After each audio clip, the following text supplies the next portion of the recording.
Guys, korang pernah tak keluarkan duit dekat bank tanpa gunakan kad? Hari ni kebetulan aku nak keluarkan duit sebenarnya, tapi aku terlupa nak bawa aku punya kad. Okey, aku dah sampai dekat area Maybank ni, tapi aku terlupa nak bawa aku punya kad. Right? So, hari ni aku nak keluarkan duit, tapi aku nak pakai aku punya apps, aku punya phone je. Okey. Aku akan buka aku punya apps ni dan kita akan keluarkan duit pakai apps ni lah. Alright? Dan ini juga first time aku nak keluarkan duit pakai apps ni. Okey, sebelum ni tak pernah lagi dah aku keluarkan duit pakai apps ni. Biasa kalau nak keluarkan duit, kena bawa kad je kan. Tapi hari ni kebetulan aku tak bawa kad, kita pergi keluarkan pakai apps lah. Right? Dan video ni juga boleh membantu kalau korang yang mana yang nak keluarkan duit, tapi korang punya kad tu tak bawa kan, ataupun korang tertinggal, ataupun memang kad korang tu rosak dan sebagainya. Okey, korang boleh pakai cara yang aku nak tunjukkan ni. Aku akan buat video sekali macam mana nak keluarkan duit dekat Maybank tanpa menggunakan kad. Jom.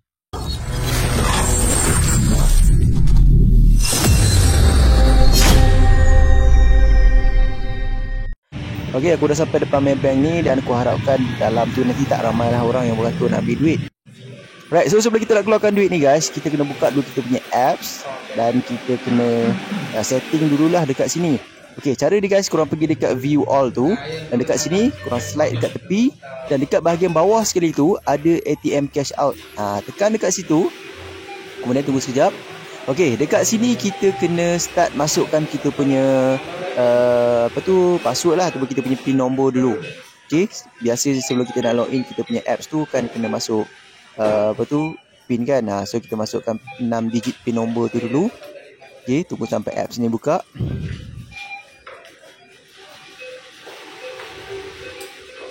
Oh, lambat pula. Okey, so bila apps ni dah buka, kita kena setting berapa amount duit yang kita nak keluarkan melalui ATM tu lah. Okay, so kita kena pilih add amount tu. So kita set lah berapa amount yang kita nak ambil daripada ATM ni. So dekat sini aku nak setkan 200.5 duit yang aku nak keluarkan daripada ATM ni lah. Okay, oh lupa tambah kosong. Okay, tambah kosong, so jadi 200.5. Kemudian kita tekan button right dekat sebelah tu. Okay, so selepas tu kita tekan add lah dekat bawah tu. Okay, tekan add. Kemudian amount tadi dah add. Okay, so sekali lagi kita kena masukkan jumlah yang kita nak keluarkan tu. Okay, so aku akan tekan balik 200.5 dekat sini. Dan kemudian aku tekan right dekat tepi. Okay, so kita kena pergi scan. Korang tekan scan to withdraw tu.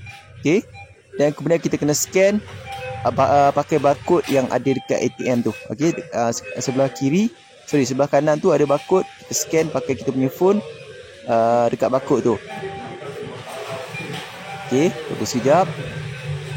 Tengah loading dulu, tengah proses. Okay, so dekat screen ATM sekarang dah appear dah. Okay, yang mana transaction kita tengah dalam proses. Handphone aku pun tengah loading lagi ni. Okay, so bermakna kita punya withdrawal tu masih lagi tengah dalam proses lah. Dia nak keluarkan duit. So proses ni ambil masa lebih kurang dalam 10 ke 20 second macam tu lah. Okay, tak lama mana pun. Sekejap, kita tunggu sekejap. Okay, so dekat phone aku dah appear dah. Okay, yang mana kita kena confirmkan balik withdrawal kita tu. So korang tekan confirm dekat bawah tu. Okay, kemudian korang tunggu dia loading sekejap. Dan nanti kita tengoklah duit akan keluar terus. Okay, dah settle dah. Dekat phone aku dia dah bagi tahu yang transaction dah berjaya dah. Okay, so kita tunggu duit keluar je.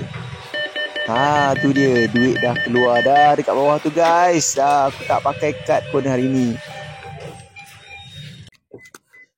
Alhamdulillah, selesai juga akhirnya aku berjaya juga keluarkan duit tanpa bawa kad. Alright. So aku tak pasti cara yang aku tunjukkan tadi ni boleh tak kalau kita nak gunakan untuk bank-bank yang lain, contohnya macam CIMB, apa lagi Hong Leong, M-Bank semua. Aku tak pasti. Yang aku tahu cara ni boleh gunakan untuk Maybank je. Okay, so kalau korang ada experience juga pernah keluarkan duit cara macam ni, korang juga boleh komen dekat bawah ni. Okay, so aku rasa tu cukup video yang aku nak kongsi yang kali ni. Alright, tutorial macam mana nak keluarkan duit tanpa menggunakan kad. Okay, so kalau korang boleh subscribe channel aku ni, jangan lupa guys kena subscribe dan tekan like button dekat bawah tu. Jumpa lagi aku Firdaus. Assalamualaikum. Bye.